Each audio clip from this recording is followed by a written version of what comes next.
Oke, kita mulai ya. Kembali dulu nggak sih dari yang awal itu, yang paling slide pertama itu virus. Oke.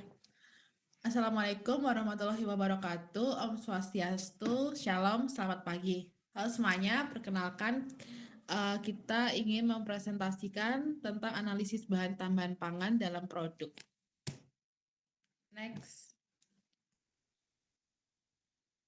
Jadi ini anggota tim kita yang terdiri dari Felicia yang akan membahas tentang Blue Band, yang terdiri dari Kristabella yang akan membahas tentang minyak bimoli, yang terdiri dari Dita yang akan membahas kacang atom oven, yang terdiri dari Jihan yang akan membahas tentang Collins Deep Glaze, dan yang terakhir Virus Kamal yang akan membahas tentang Fanta.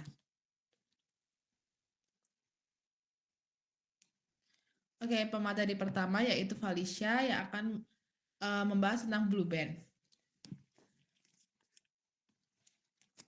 Silakan Felicia. Baik, di sini yang pertama kita akan bahas adalah Blue Band. Jadi Blue Band ini adalah produk yang diproduksi oleh Upfield Indonesia yang dulunya merupakan bagian dari Unilever. Nah, produk ini termasuk dalam kategori lemak dan minyak, khususnya margarin. Ada 3 varian yang tersedia di pasaran, yaitu original, serbaguna, dan roti dan kue. Nah, Blue Band ini tersedia dalam kemasan mulai dari 100 gram hingga 1 kilogram. Next. Nah, sekarang kita masuk ke bagian analisis bahan. Secara teknis, Blue Band serbaguna ini merupakan produk emulsi lemak dengan sistem air dan minyak. Air dalam minyak. Bahan utamanya ada 4. Yang pertama, minyak nabati. Minyak nabati adalah bahan dasar yang memberikan tekstur padat dan menjadi sumber energi utama produk.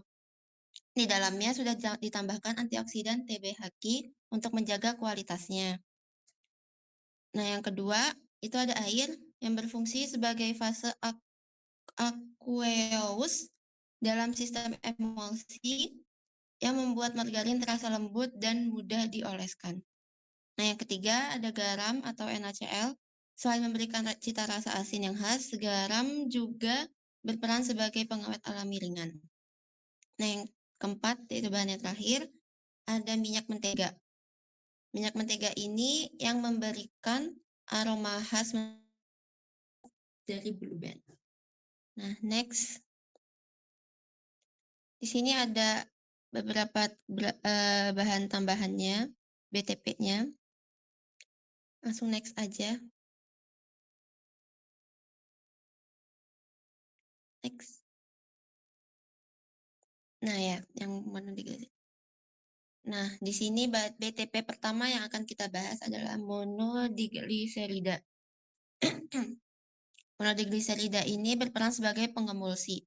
Secara konsep, monodiglycerida ini bersifat amfifilik, yang artinya ia memiliki bagian yang suka air sekaligus bagian yang suka minyak. Nah, sifat ini yang buat monodiglycerida ini bisa menurunkan tegangan antarmuka antara 2 fase, lalu membentuk lapisan pelindung di sekitar droplet air sehingga kedua fase tidak mudah memisah. Dampaknya itu cukup signifikan. Dari sisi tekstur, margarin menjadi lebih halus, lembut, dan merata, sehingga mudah dioleskan. Dari sisi penampilan, produk terlihat lebih glossy dan menarik. Dan yang paling penting, produk ini juga stabil selama masa penyimpanan karena tidak terjadi pemisahan fase minyak dan air. Terus lanjut. Slide ke-7. Kalium sorbat. Nah, berikutnya adalah kalium sorbat yang berfungsi sebagai pengawet. Cara kerjanya adalah dengan menghambat pertumbuhan mikroorganisme, baik itu bakteri, kamir, atau kapang, sehingga proses kerusakan pangan bisa diperlambat. Nah, keunggulan kalium sorbat ini adalah ia tidak mengubah warna maupun tekstur produk secara berarti, tapi aromanya pun tidak terpengaruh selama digunakan pada konsentrasi yang sesuai dengan ketentuan, namun manfaatnya sangat terasa, yaitu umur simpan produk menjadi jauh lebih panjang dan dan keamanan mikrobiologi produk pun terjaga dengan baik. Next. Selanjutnya kita bahas yaitu trinatrium sitrat dan asam sitrat. Yang keduanya berperan sebagai pengatur keasaman. Fungsi utamanya adalah mengontrol pH produk agar tetap stabil. Trinatrium sitrat bekerja sebagai buffer atau penyangga pH, sementara asam sitrat bertindak sebagai pengasam.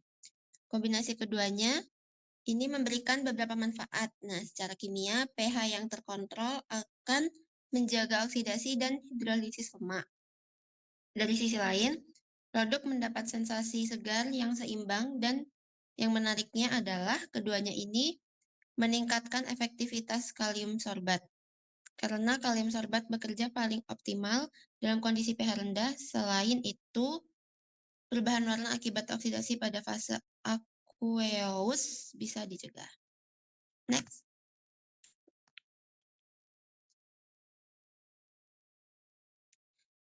Kemudian ada antioksidan TBHQ, sesuai namanya fungsinya adalah mencegah oksidasi lemak.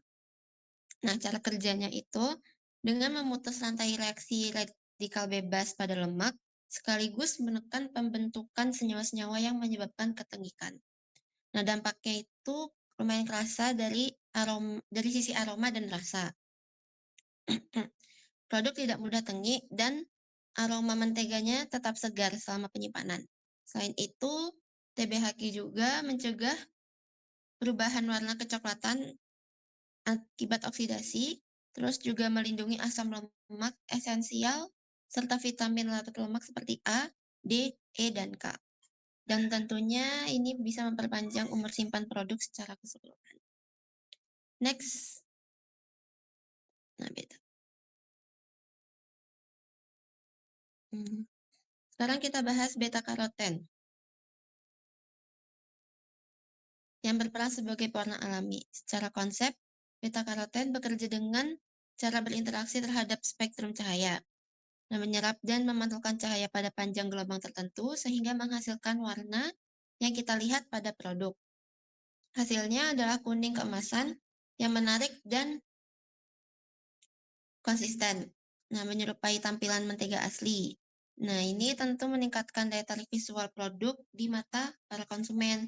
Nah, lebih dari sekedar pewarna, beta karoten ini juga berkontribusi sebagai provitamin A dan memiliki sifat antioksidan yang turut melindungi komponen lemak dari oksidasi. Next. Berikutnya kalsium dinatrium EDTA yang berperan sebagai sequestran atau chelating agent. Nah, fungsinya ini adalah mengikat ion logam prooksidan seperti besi atau Fe dan tembaga atau Cu. Ion-ion logam ini berbahaya karena bisa mengkatalisis oksidasi lemak dan menyebabkan perubahan warna maupun bau tengik pada produk. Nah, dengan terikatnya ion-ion tersebut, stabilitas oksidasi produk meningkat, warna tetap terjaga, aroma tidak mudah tengik, dan yang lebih menarik itu IDTA ini juga bersinergi meningkatkan efektivitas antioksidan lain yang sudah ada dalam formula. Next. Nah, BTP yang terakhir yang kita bahas adalah gom santan sebagai penstabil. Cara kerjanya adalah dengan meningkatkan viskositas pada fase kontinu emulsi sehingga pergerakan droplet terhambat dan pemisahan fase pun dapat dicegah. Nah, dampaknya itu bisa kita rasakan dari berbagai aspek. Secara fisik, tekstur margarin jadi lebih homogen, plastis, dan tidak mudah pecah. Nah, secara kimia, stabilitas oksidasi meningkat dan pH lebih terkontrol. Secara organoleptik, rasanya lebih creamy, aromanya lebih tahan lama, dan tampilannya jadi lebih halus dan mengkilap. Semua ini bersama-sama membuat umur simpan produk menjadi lebih panjang. Oke, next. Nah, di sini ada gambaran besar melalui tabel perbandingan ya.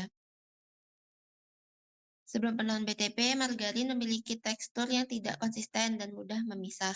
Warnanya putih atau transparan, aromanya rentan tengik, umur simpannya singkat dan rentan terhadap kontaminasi mikroorganisme.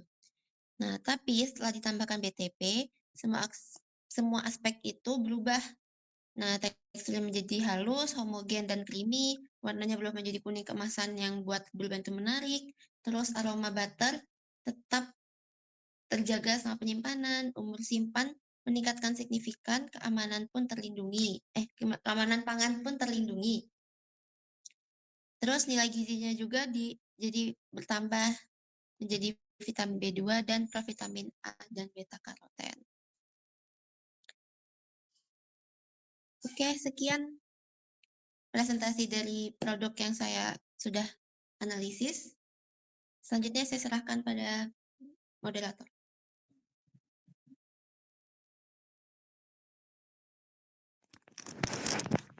Oke, baik.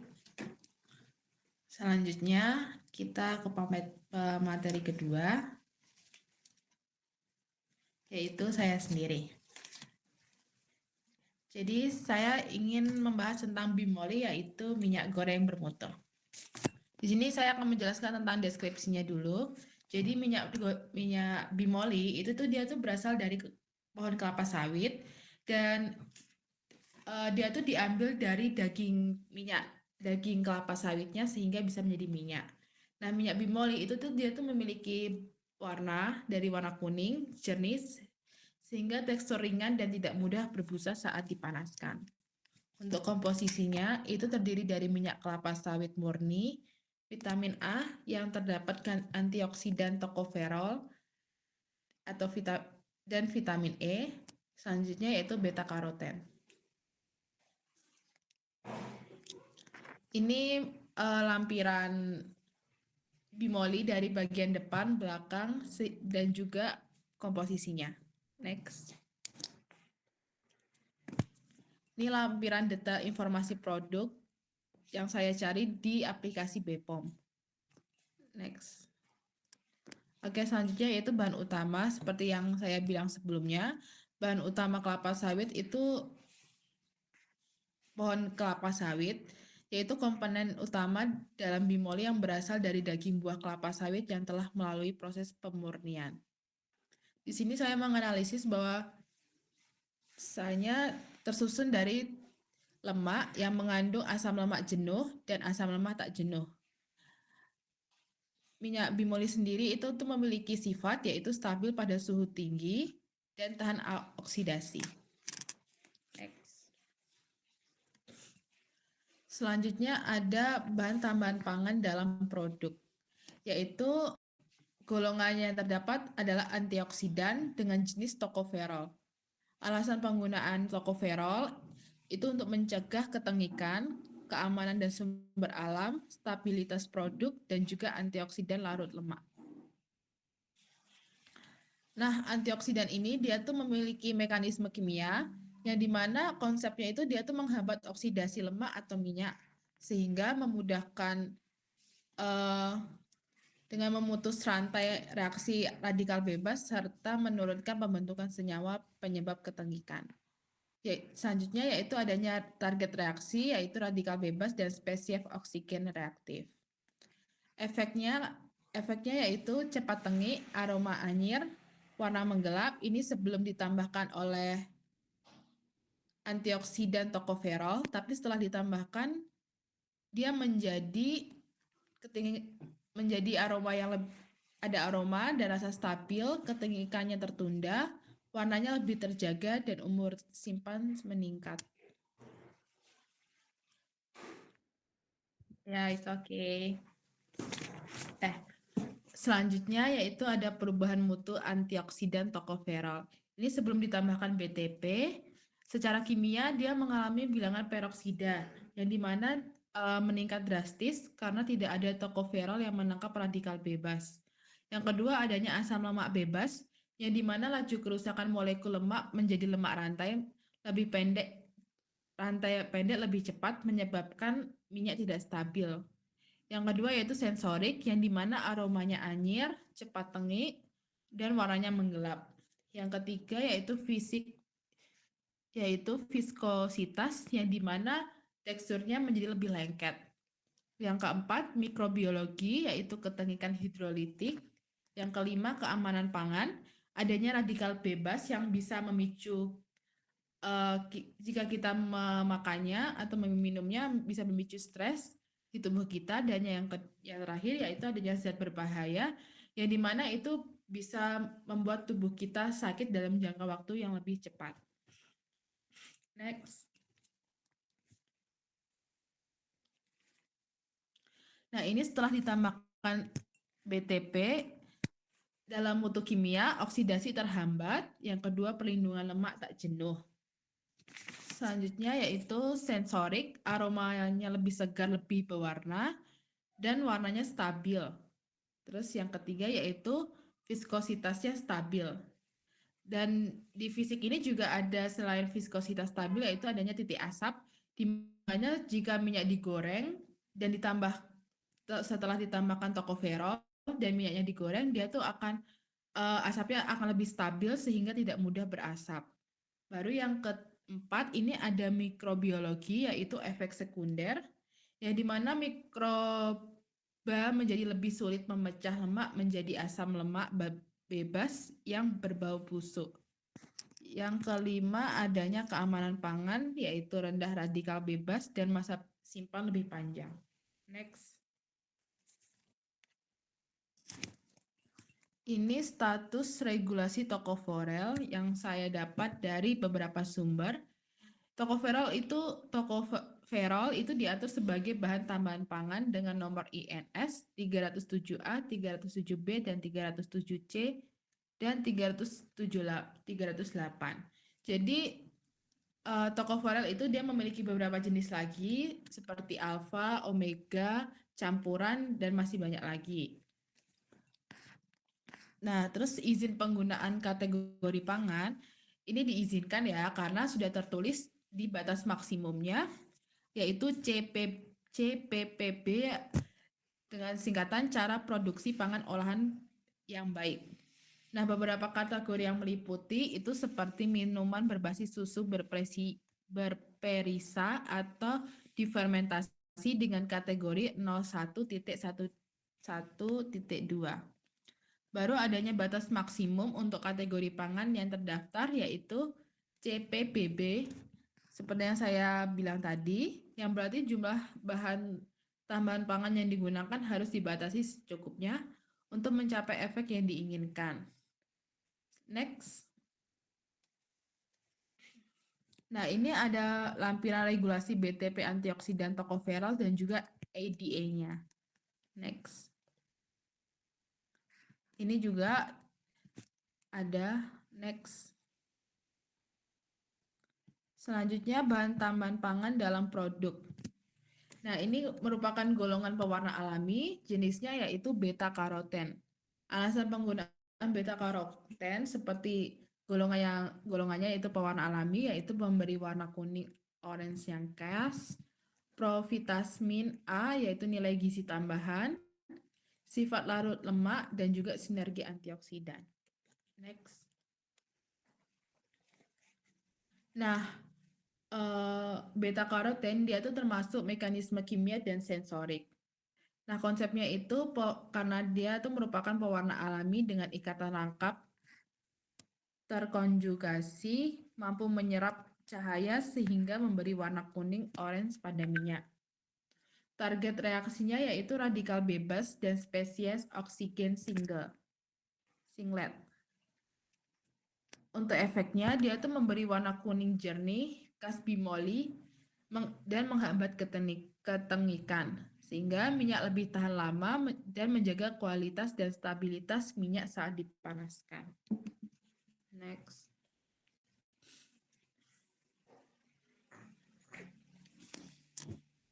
Ini perubahan mutu beta karoten sebelum ditambahkan BTP, yaitu adanya oksidasi fotolitik. Terus yang kedua adanya sinergi antioksidan. Yang ketiga sensorik. Yang kedua yaitu sensorik. Yang pertama yaitu warnanya pucat, baunya hambar. Yang ketiga yaitu fisik, stabilitas warna. Yang keempat keamanan pangan yaitu rendahnya vitamin A. Dan itu saja. Next. Ini setelah ditambahkan BTP, secara kimia perlindungan dari cahaya, di mana jika dia sebelum ditambahkan BTP, kalau misalkan minyak itu dia terkena oleh cahaya, dia tuh cepat tengik, terus mendukung tocopherol. Terus yang mutu selanjutnya yaitu warna kuning keemasan. Mutu selanjutnya yaitu fisik, ketahanan panas, dan indikator kerusakan. Yang keempat yaitu keamanan pangan, sumber vitamin A, dan kepatuhan regulasi. Next. Ini selanjutnya status regulasi beton karoten, di mana penggunaan beta karoten sebagai BTP di Indonesia itu sudah diatur di BPOM yang menetapkan jenis BTP yang diizinkan, fungsi, dan batas maksimum penggunaannya dalam pengolahan tertentu. Nah, izin penggunaan kategori pangan dan batas maksimum beta karoten ini tuh dia tuh diizinkan untuk digunakan dalam berbagai kategori pangan dengan batas maksimum yang spesifik seperti tertera pada di gambar. Mungkin nanti akan ada gambarnya di slide selanjutnya. Oke, next. Nah, di sini sudah terlampir beberapa gambarnya untuk batas maksimumnya dan juga tertera di beberapa produknya. Next. Ini juga sama. Next. Oke. Selanjutnya kita ke materi ketiga yaitu kacang atom oven. Silakan Saudari Dita.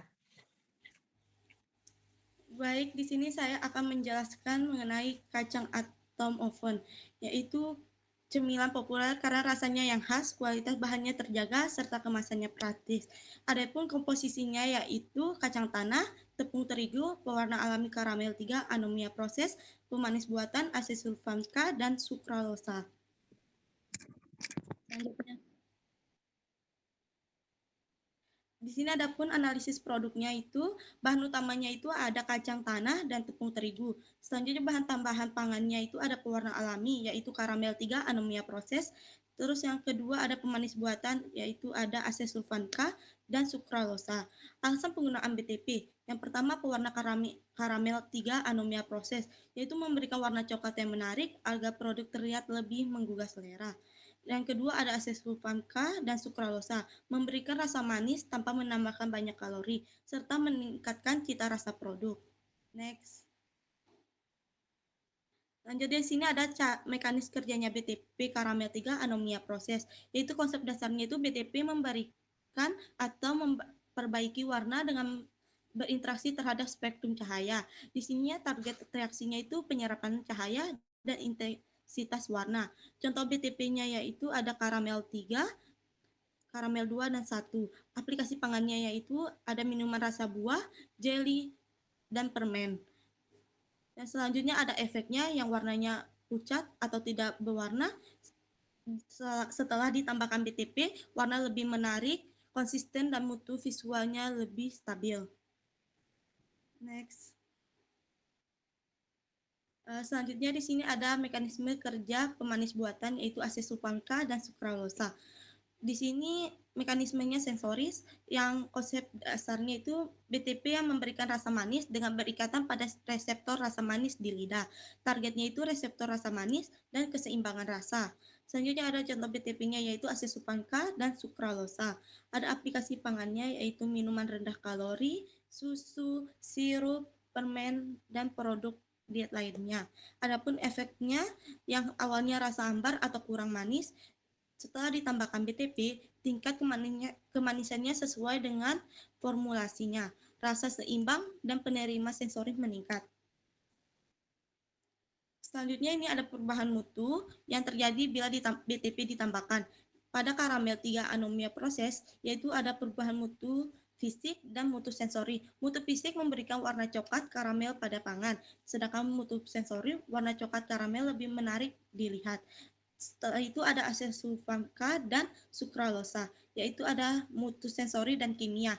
Pada mutu sensori menambah rasa manis dan rasanya yang stabil. Selanjutnya pada mutu kimia, adanya pemanis buatan, kadar gula meningkat. Next. Baik, selanjutnya di sini ada regulasi BTP sukralosa, yaitu status regulasi di Indonesia. Sukralosa diizinkan penggunaan oleh Badan Pengawasan Obat, yaitu BPOM, sebagai bahan tambahan pangan pemanis buatan. Izin penggunaan dan kategori pangan diizinkan pada berbagai produk pangan, seperti minuman ringan, produk susu, makanan penutup, serta produk bakery. Selanjutnya ada batasan penggunaannya, yaitu batas penggunaannya itu mengikuti kategori pangannya, yaitu 0 sampai 15 mg per kilogram berat badan. Dengan nomor NIS-nya di sini, dengan nomor INS-nya itu 955. Next. Selanjutnya di sini ada regulasi BTP asesulfalka, yaitu status regulasi di Indonesianya juga digunakan oleh BPOM sebagai bahan pemanis buatan dalam pangan. Yang diizinkan digunakan pada produk pangan yaitu minuman ringan dan minuman berkarbonasi, permen, produk rendah kalori, dan produk olahan susu. Di batas maksimumnya itu 0 sampai 15 gram per kilogram berat badan. Selanjutnya,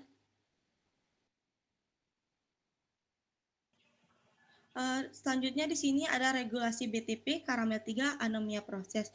Dengan status regulasinya diizinkan sebagai bahan tambahan pangan oleh BPOM sebagai pewarna makanan. Izin penggunaan pada produk pangan yaitu ada kecap dan saus, produk bakery, permen, dan produk olahan lainnya. Terus ada batas maksimum penggunaannya yaitu umumnya mengikuti prinsip CPPB, yaitu cara produksi pangan yang baik, atau memiliki batas spesifiknya 0 sampai 200 mg per kilogram berat badan dalam bentuk cair atau 0 sampai 150 mg per kilogram berat badan dalam bentuk padatan. Lanjut. Berikut lampiran regulasi BTP sukralosa, yaitu ada BPOM, JEVA, dan WHO. Lanjutnya. Next. Berikut ada regulasi BTP karamel 3 anomia proses. Ini adalah lampirannya dari BPOM dan WHO. Next. Berikut dokumentasi produknya. Di sini ada komposisinya ditandai dengan kotak, bahwa kotak hitam bahan utama dan kotak biru bahan tambahan pangannya. Next.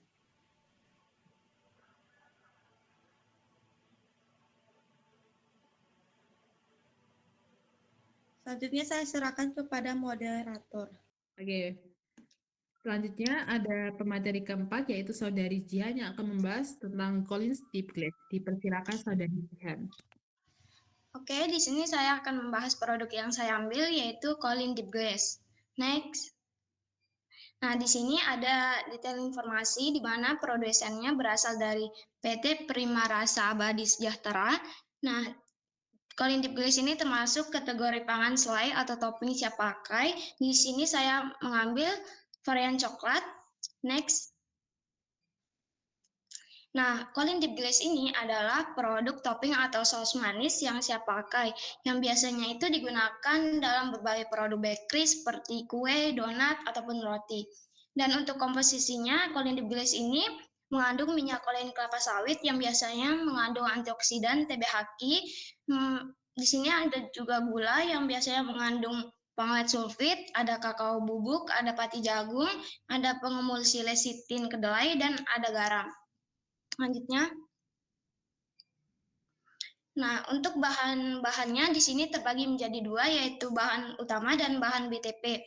Untuk bahan utamanya di sini ada minyak olin kelapa sawit yang berperan sebagai bahan dasar cair yang memberikan tekstur halus dan rupa yang mengkilap. Yang kedua ada gula yang berfungsi untuk memberikan rasa manis pada produk. Yang ketiga ada garam yang berfungsi untuk memberi cita rasa asin dan sekaligus berperan sebagai pengawet alami. Yang keempat ada pati jagung yang berfungsi untuk sebagai pengental yang membantu glaze menempel dan mengeras dalam 2-3 menit. Yang terakhir ada bubuk kakao yang berfungsi sebagai pemberi rasa, warna, dan aroma terhadap produk. Next. Nah, di sini selanjutnya ada bahan BTP-nya. Di sini ada antioksidan TBHQ yang tergolong dalam antioksidan yang berfungsi untuk mencegah oksidasi lemak atau yang biasanya itu disebut dengan ketengikan. Yang kedua ada pengawet sulfit yang tergolong dalam pengawet yang berfungsi sebagai untuk mencegah pertumbuhan jamur dan ragi. Yang ketiga ada pengemulsi lecitin yang tergolong dalam sebagai pengemulsi yang berfungsi untuk menstabilkan dua zat yang tidak dapat larut. Next. Di sini selanjutnya ada alasan penggunaan BTP. Yang pertama, antioksidan TBHQ yang digunakan untuk menghambat oksidasi lemak atau minyak dengan memutus rantai reaksi radikal bebas serta menurunkan pembentukan senyawa penyebab ketengikan.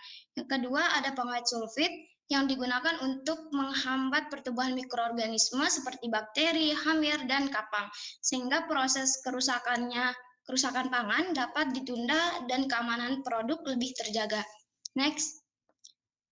Yang ketiga ada pengemulsi lecitin. Lecitin ini digunakan untuk menstabilkan sistem emulsi minyak dan air dengan menurunkan tegangan antarmuka dan membentuk lapisan pelindung pada droplet sehingga mencegah pemisahan fase. Next. Di sini ada before and after penggunaan BPT. Di sini ada 5 mutu. Yang pertama mutu fisik. Nah, sebelum penggunaan BTP, produk bisa cepat rusak, minyak atau lemak terpisah, teksturnya pun tidak stabil. Tetapi setelah penggunaan BTP, produk lebih stabil, minyaknya tidak cepat tengik, teksturnya lembut, dan warnanya merata.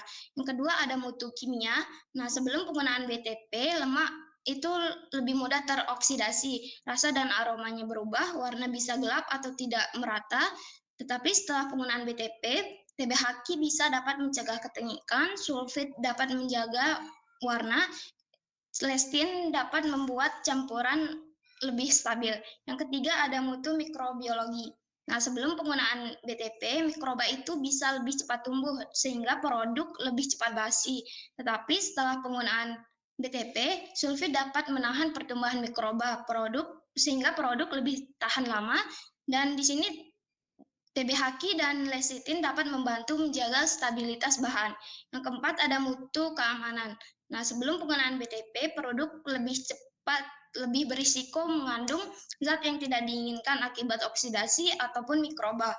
Tetapi setelah penggunaan BTP, produk lebih aman dikonsumsi karena BTP dapat mencegah kerusakan. Next. Yang kelima ada mutu sensorik.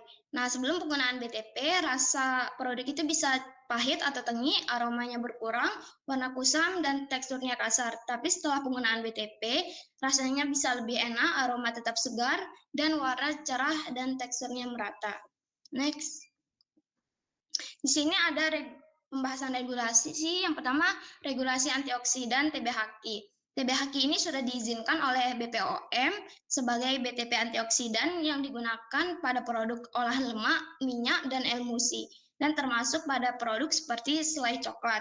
Untuk batas maksimumnya itu ada 200 mg per kg dalam lemak atau minyak dan harus sesuai dengan GMP.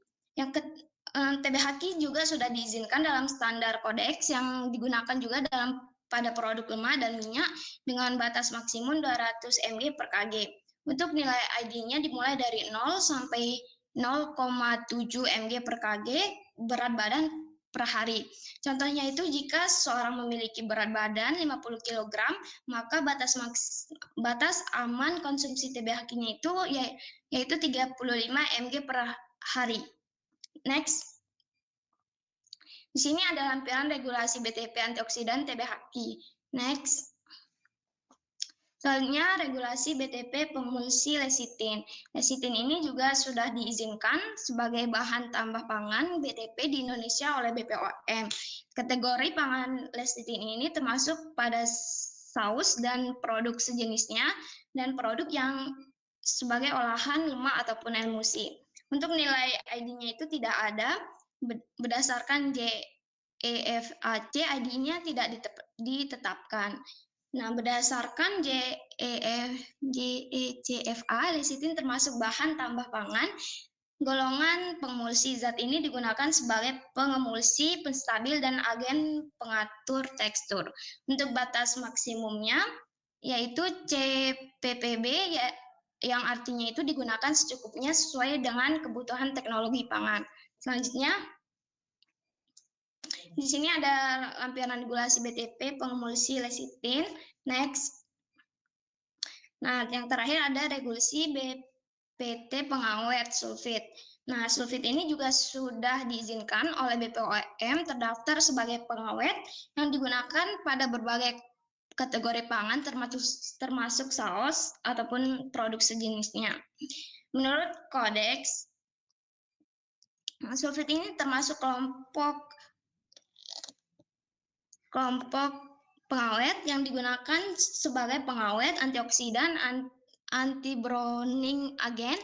Nah, untuk besaran ID-nya dimulai dari 0 sampai 0,7 mg per kg berat badan per hari. Contohnya itu jika dikonsumsi di atas batas aman maka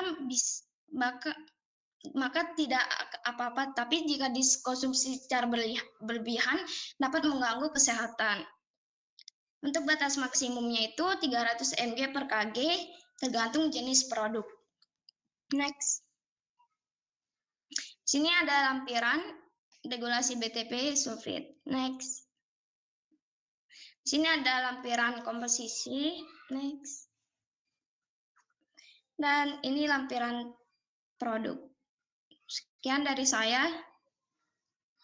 Saya serahkan ke moderator. Oke, terima kasih Jihan. Selanjutnya yaitu materi terakhir yaitu virus yang akan membacakan dan menjelaskan produknya yaitu Fantasi. Silakan saudara Virus.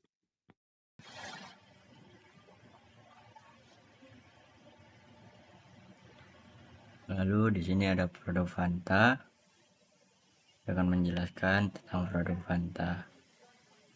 Yang pertama ada detail informasinya. Produsennya The Coca-Cola Company, diproduksi di Indonesia oleh PT Coca-Cola Bottling Indonesia. Kategori pangan yaitu minuman berkarbonasi, minuman ringan. Varian yaitu ada varian rasa buah-buahan yang segar. Terus ada kemasannya itu ada seperti botol dari ukuran 250 ml hingga 1,5 liter, dan ada kaleng. Terus ini ada nomor BPOM,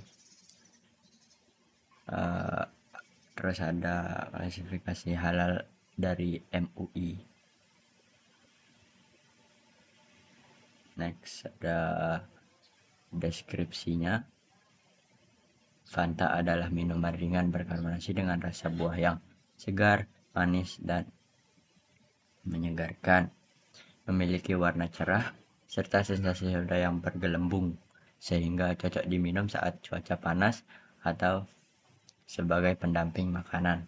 Diproduksi oleh Coca-Cola Company dengan rasa-rasa seperti jeruk, stroberi, dan anggur. Nah, di sini kita ada komposisi dari Fanta rasa stroberi. Yang pertama itu ada air berkarbonasi, mengatur keasaman, seperti asam sitrat, perisa sintetik, pemanis buahan, sukralosa, dan asam sulfam. Pengawetan, natrium benzoat, ada pewarna sintetik, carbonizing, ada kuning FCF. Terus ada bubuk stroberi, yaitu 0,005%. Lalu di sini ada analisis bahannya. Yang pertama itu ada bahan utama, Nah, bahan utama ini ada air karbonasi, terus ada bubuk stroberinya. Terus di sini ada bahan tambahan pangan atau BTP. Yang pertama ada pengatur keasaman, itu asam sitrat, perisa sintetik. Terus ada pemanis buatannya itu sukrosa, asam sulfam K. Terus ada pengawet natrium benzoat. Pewarna sintetiknya itu ada karmoisin CL. Terus ada kuning FCF. Nextnya itu. Lalu di sini ada bahan tambahan pangan. Itu ada golongan yaitu asam sitrat, pengatur keasaman golongannya itu. Jadi fungsinya itu dalam produk yaitu memberi rasa asam segar dan menjaga kestabilan pH minuman. Perisa sintetik. Nah, terus ini ada perisa sintetik. Yaitu fungsinya sebagai memberi aroma dan rasa stroberi agar lebih kuat dan konsisten. Lalu ada sukralosa, pemanis buatan, memberi rasa manis tanpa menambah kalori tinggi. Terus ada asam sulfam K, sama, pemanis buatan juga. Terus ini fungsinya berbeda, yaitu memperkuat rasa manis dan biasanya dikombinasikan dengan pemanis lainnya. Agak ada dikit. Terus ada karmoisin CL, terus ada pewarna sintetis.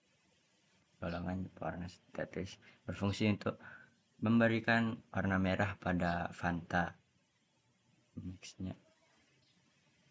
Lalu di sini ada kuning FCF, itu sebagai pewarna sintetis. Itu memberi warna kuning, orange agar tampilan lebih menarik. Natrium benzoat, yaitu sebagai pengawet. Kita tahu pengawet fungsinya itu sebagai memperlambat pertumbuhan mikroorganisme agar minuman lebih awet. Lalu di sini ada alasan penggunaan BTP.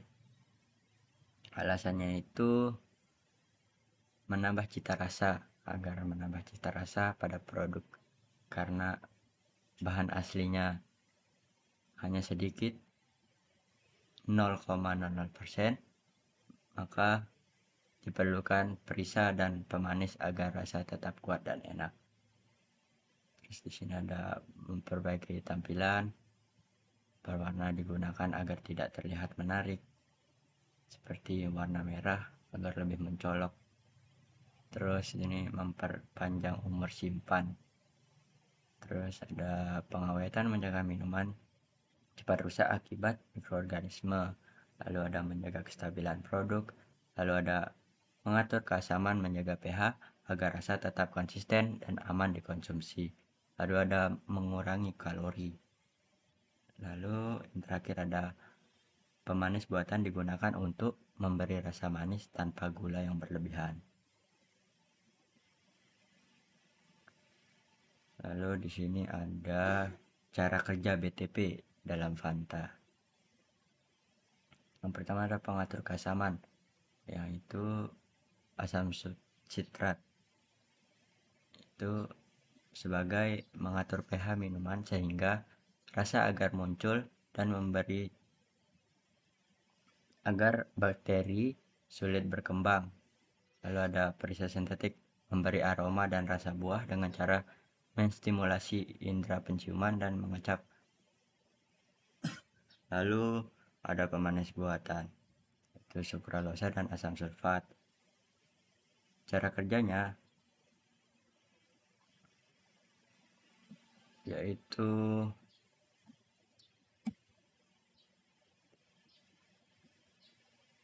lalu ada pemanis buatan, sukralosa dan asam sulfam K, meningkatkan responasi rasa manis di lidah sehingga terasa manis walaupun tanpa gula tinggi. Lalu ada pengawetan, natrium benzoat menghambat pertumbuhan bakteri, ragi dan jamur agar minuman tidak cepat basi. Lalu ada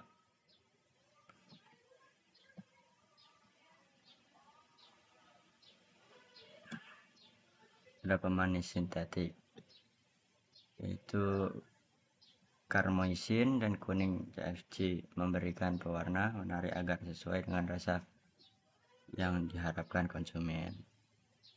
Di sini itu ada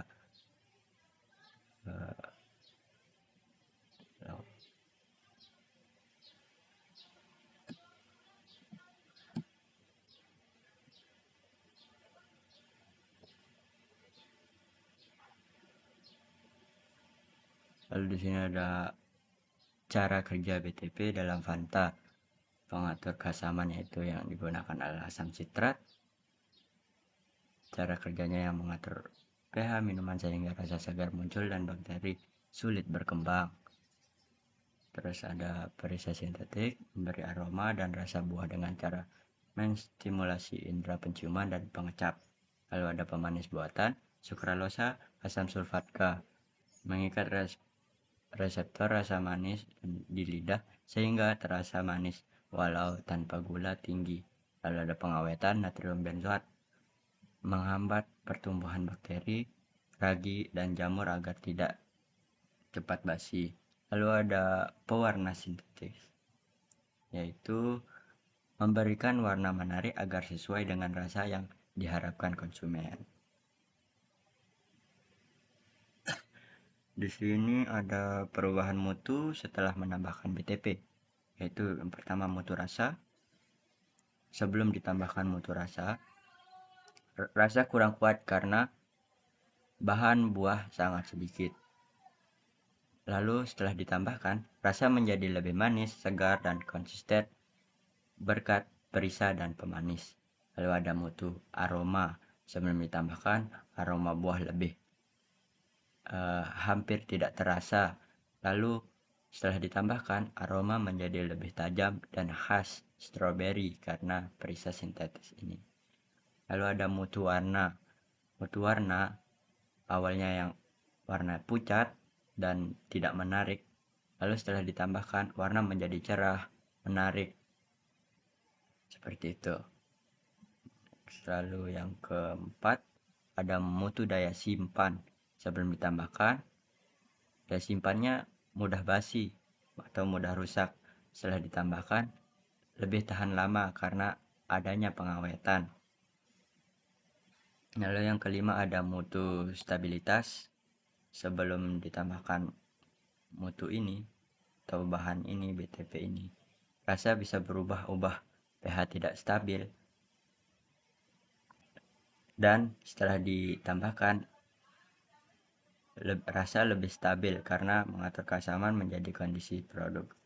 Lalu kesimpulannya, menambahkan BTP meningkat mutu produk dari segi rasa, aroma, warna, kestabilan, dan daya simpan sehingga minuman lebih menarik dan aman dikonsumsi dalam jangka waktu tertentu.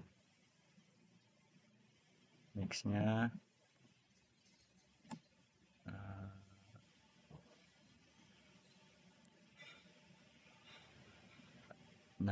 lalu di sini ada analisis regulasi BTP.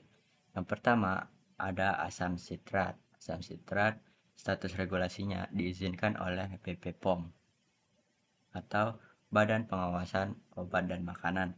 Kategori pangannya minuman berkarbonasi, batas maksimum GMP atau bisa dikonsumsi secukupnya saja.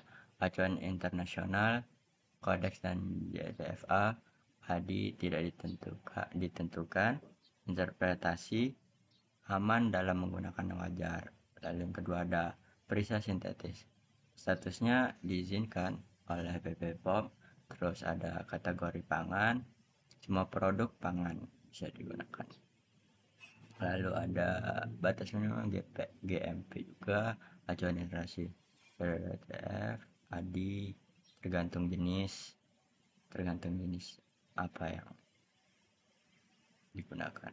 Interpretasinya aman jika sesuai aturan.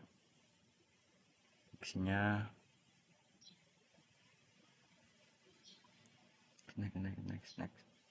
Lalu natrium benzoat. Status regulasi diizinkan oleh Badan Pengawasan Obat Makanan atau BP POM. Kategori minuman ringan, batas maksimum kurang lebih 600 miligram hingga kilogram. Acuan interpretasi kodeks JFA ADI dari 0 sampai 5 mg/kg BB per hari. Interpretasi aman jika tidak dikonsumsi secara berlebihan. Terus ada karmoisin, status regulasinya diizinkan dengan batas tertentu oleh Badan Pengawas Obat dan Makanan, kategori minuman. Terus batas konsumen dibatasi, acuan internasional kodeks dan JFA ADI 0 sampai 4 mg/kg BB berat badan per hari. Interpretasi aman jika tidak sesuai, aman jika sesuai.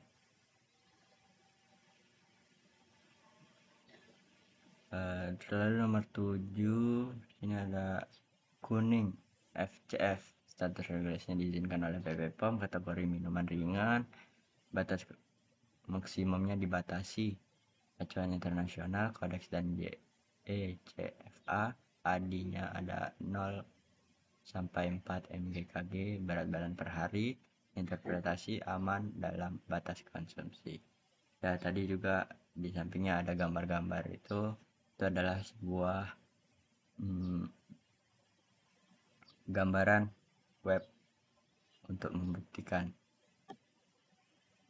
Next. Lalu di sini ada dokumentasinya, ada gambar komposisinya di sini, lalu ada gambar link BPOM-nya.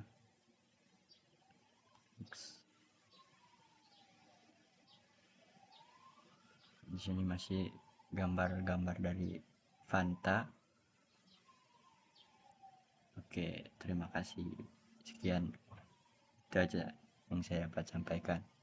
Assalamualaikum warahmatullahi wabarakatuh.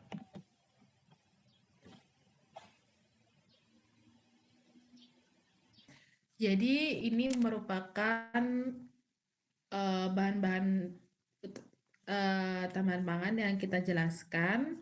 Ada 5 produk, mulai dari Blue Band, minyak goreng, kacang, coklat maupun Fanta. Jadi itu sekian dari kami, dan kami juga minta maaf jika kami ada salah dalam bertutur kata dan juga bersikap. Dan mohon maaf juga jika mungkin ada informasi kami yang kurang tepat. Jadi itu sekian dari kami, terima kasih. Alhamdulillah. Udah selesai kan? Edit. Virus edit.